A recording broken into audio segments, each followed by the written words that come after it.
I'm so happy I can ask a few questions. Marilyn Atkinson, psychologist, psychotherapist, founder of Erickson Coaching International, but most of all enthusiastic, inspiring, creative and highly driven human being. Whew. Hello. Hi, Shipanka.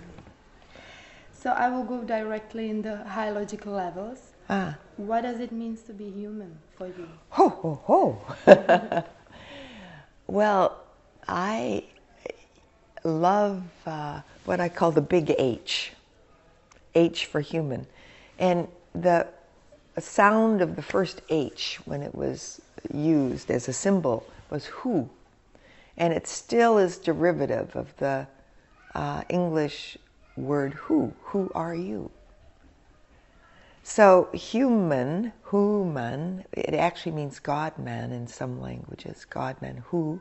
Who is the word for the unknown.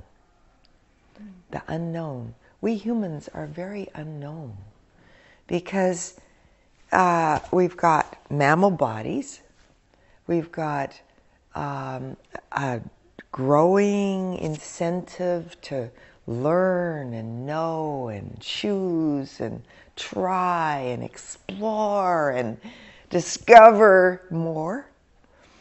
We've got big dreams. We've got hopes for let's say it again, humanity. Because the word human, it's the same as in the word humor. That's where it comes from. And it's in every language. Talk to the Chinese. They know humor. It's in the same as humility. It's a wonderful, wonderful, original, integrative sound. Now, what's interesting is the written, for example, Russian Chilovik is got this shape. The Chinese have this shape for who. It's always between what I call the feet on the ground, the bottom of the H, the arms reaching up or reaching towards something bigger, higher levels of consciousness. And that's what we're reaching for. And we're always finding it. That's the wonderful thing. To be human is that as we reach, we discover. We discover our inner world. And it goes inward a long, long way. The realms of love, the realms of compassion go deeply into our heart. And we're going outward to each other, into the big we. Now, here in the 21st century, we're truly discovering what we means, because we have to. This is the age of global warming. This is the age where even in the next 10, 20 years, we must come together as a big we. We must discover what it truly means to be human, that everyone is our brother and our sister. We are of humanity. And everyone is also incredibly intelligent. Now, what does that mean? Intelligence. It means we're not just intellect, dry intellect. To be human is a connection of inner trust in allowing the unconscious mind, the deeper knowing, to speak. Because we don't know what we're going to say, do we? That when we start to open our mouth and speak, to be human speaks. To be human really speaks. And we can move past the personal name. Our name is just a tag. We're all pilgrims on the path. I think that's a good description. We're all travelers on the road. Each one of us. And we meet each other. Hello, traveler. Hello, friend. Hello, fellow human. Hello, you who get to share this human body and this journey. And we're also one with our children and their lives, and their children's lives, and their children's children's lives. That's why this earth is so precious, and why we must take care of it. We are now in the middle of a terrifying time. Many, many birds and insects and mammals are dying. It's called the sixth big extinction. And we must find a way to live much more simply so that our children can have a world. There's too many of us for this world, holding the weight of so many expectations. To live with our ideas of success, that we must own all these things and have all these things.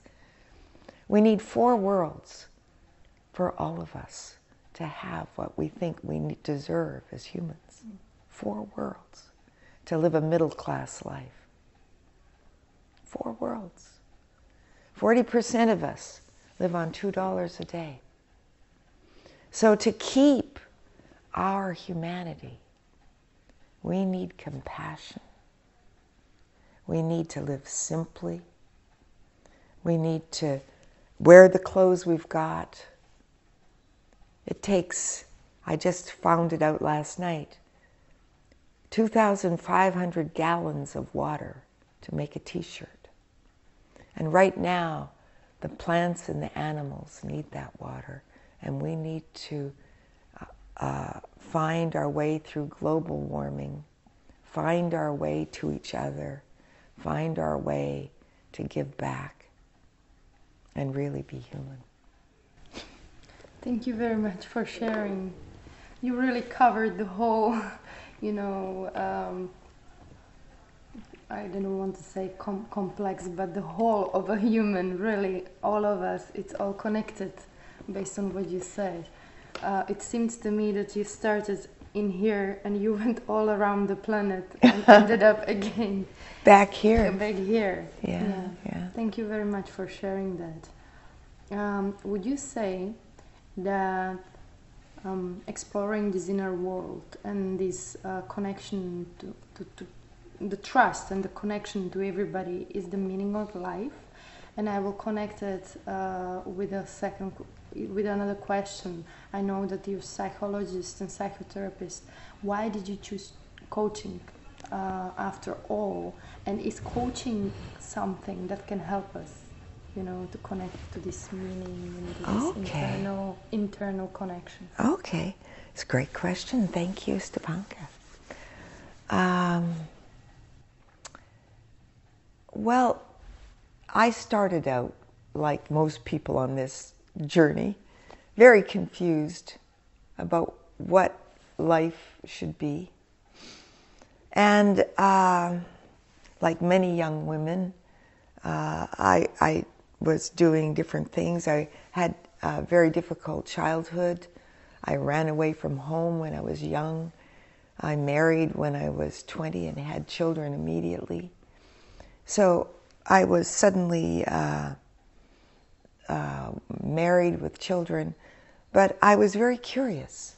And I knew that somehow by reading books and studying, I would figure out my own heart. That's what I thought.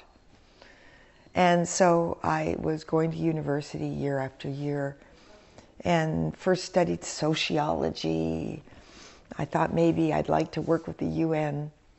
I then moved to psychology because I realized that I couldn't do anything to assist anybody in the world without assisting myself, because I was very unable. I mean, unable as a wife, unable as a mother. I found that, my gosh, I'd start to be the best mother in the world. I thought, and then suddenly I'd be sounding like my mother when she was scolding me and telling me I was a terrible child and so on. And what's going on here? I can't even be a good mother. What does it mean? I've got all these emotions that come up. And the emotions take me on journeys into history, and it's all made up. It's all lies. Have you ever noticed that? Yeah, absolutely. that the emotions say unkind things. And that we're absolutely, when we follow our emotions, going up and down like on rapids. And our mouth, when it moves, talks from some old history, some old conclusion. Not real at all. So I started out studying psychology. But, big trap. I discovered that even though there were geniuses in the psychological field, and I loved the journey through the great minds of the development of psychology. I loved Jung. I loved Wittenberg. I loved the various early passionate explorers. And they were. But the field of psychotherapy was fraught with all sorts of, call it mismanagement. When I was going to psychology beginners school, let's call it that, behavioral psychology was all the vogue. And it was as if a human being was a black box and we just needed to study their behavior. And I know, no, it's not true. There's much more depths inside. And I went deeply into the work of Jung. I loved his work. I loved Carl Rogers. But in fact, there was much more to explore. And it was only when I found the work of Milton Erickson that I found a path that I could follow into genuinely bringing the outer world and the inner world together. Because he understood that the actions people took created their habits, and the habits themselves became a prison. So that we need to have the inner power, the motivation to move beyond habits that stop us. So he understood that, but he also understood the unconscious mind.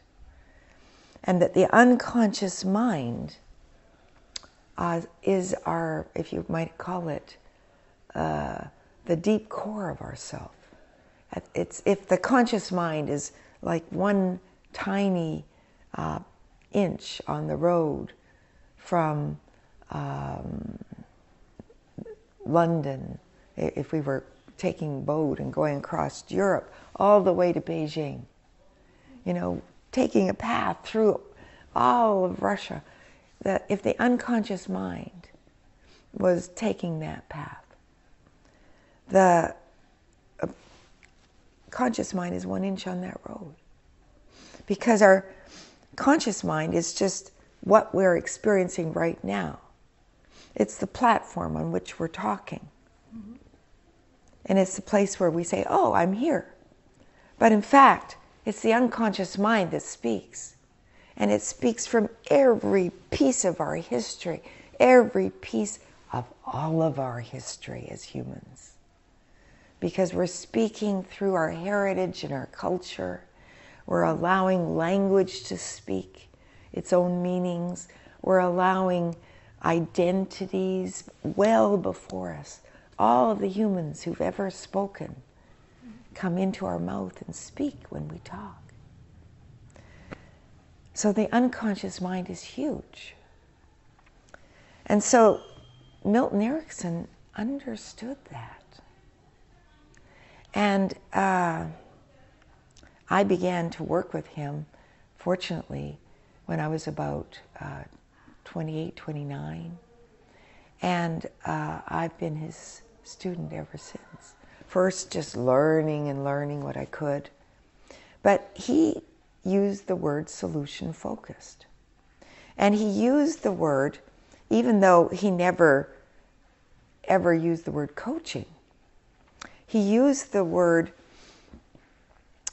the unconscious mind has a mind of its own. He said, pretend anything and you can master it.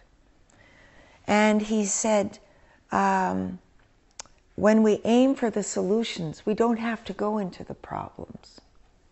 Now that meant walking around all the negative language in our mind. Now I understood that, even though he still talked in negatives from time to time. When he was doing any healing work, he was always aiming towards the deeper knowing, and it wasn't ever negative. And it came to me, hey, our unconscious mind is a little bit like a photograph. We can only see the positive. When we turn it around and try and look at the negative, we can't really see it. And it's also like a video. We only see what's there. We don't see what's not there. And solution focused is like that. We can only talk to what is, not to what isn't. Does that make sense? Mm-hmm. So when I started working with solution focused, noticed that it was positive. And from Milton Erickson, we could always see it was personal. He would not talk, he would talk in abstractions. He'd talk about your learning. He'd talk about your realization. He'd talk about your awareness. He'd say, your unconscious mind knows a lot more than you do. Your unconscious mind can do it. He'd go right to action. He'd talk about moving past habits. Your unconscious mind is your inner knowledge. And he would take us there. So solution focused, when we started to bring it to the people, it was positive, it was in our control, and it was specific, and it was ecological. It's what would be good for us. What are the habits that allow us to live a balanced life? That means it's physical. For me, it has to be physical and something I can do with my physical energy. It needs to be relational. And it positively relational. Our relationship needs to be about who we are, not about who we aren't. It needs to be focused on the future, because our intentions to move in the moment, to take action, must direct us forward, or we ourselves don't know who we are. We can't move. As soon as we go into negatives, the spin takes us into either ors and what ifs and yes, no's and this versus that, and we're talking to ourselves. We've got a stereophonic system on one ear and on the other ear, blah, blah, blah, blah, blah, blah, blah, blah. We can't see or hear each other. And it needs to be meaningful. So we need to be physical, we need to be relational, we need to be intentional, and we need to find the deeper meaning that we can share. And that's solution focused. Now the word coaching, where did it come? It came over the hills from sports coaching, which is totally behavioral. Sports coaching is about doing it and getting it done, but it's very visual. That means it's positive. A good sports coach helps his client to see what they're going to do and then do it. It's intentional. And then the meaning filters in. Who are we? How does it work? So we started to use sports coaching as a metaphor, and the metaphor grew. Back in 1979, I was in Stockholm visiting my relatives, and then in Norway visiting and teaching. First of all, we were working with NLP, teaching basic NLP, but then I did a course in coaching. Now, I'd heard other people were using the metaphor back in the States. And we were using the word coaching like the English coach. What does a coach do? It brings you from one place to another. If you think about that, the royal people would ride in a wonderful coach that would carry them. It brings you. Because the unconscious mind brings you. We don't do it. The unconscious mind is like the horse that pulls. So we started using the word coaching back then in Norway. And meanwhile in the States it was being used as a sports metaphor. All sorts of other groups. So it came from different areas. And then in Russia in 1979, I was teaching my first course where I used that primarily as the metaphor. And we brought it into Latvia. And we brought it in, we did a big course in Latvia with 80 people. And coming back into the States, I found the metaphor was catching. They were using it in different ways, in a much simpler way. But we had Milton Erickson's system. We had solution focused. So it just grew and grew and grew and grew from there. So would you say the biggest benefit from psychology and psychotherapy is that you focus from present moment to the future? Right. And you use the whole potential of the human being at present moment to create what's possible for them, to bring the trust and... Lovely. Yeah. Because it's all about intention. Intention is our vision towards what are we becoming. And it is the unconscious mind which has a journey, a wonderful journey, to create a lifetime that maximizes our destiny, our potential, our genuine hopes to be human. Thank you very much for sharing. Yay. I know you're very active and you're flying all around the world and teaching and building and keep inspiring.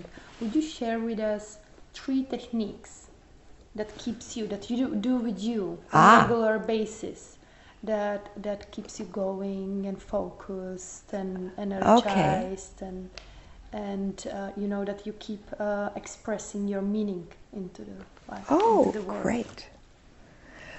Whew. Well, on a daily basis, I do some inner mindfulness practice. I do that every day. My husband and I sit together and we do longer mindfulness practices, often, maybe 3 times a week.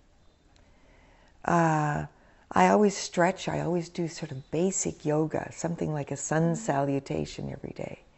And I exercise. So these are ways to keep balance. The yoga and the mindfulness practice are not long, but they're there. They're my practice. And then I also, on a personal basis, say grace. My husband and I hold hands every time we eat with whoever is there.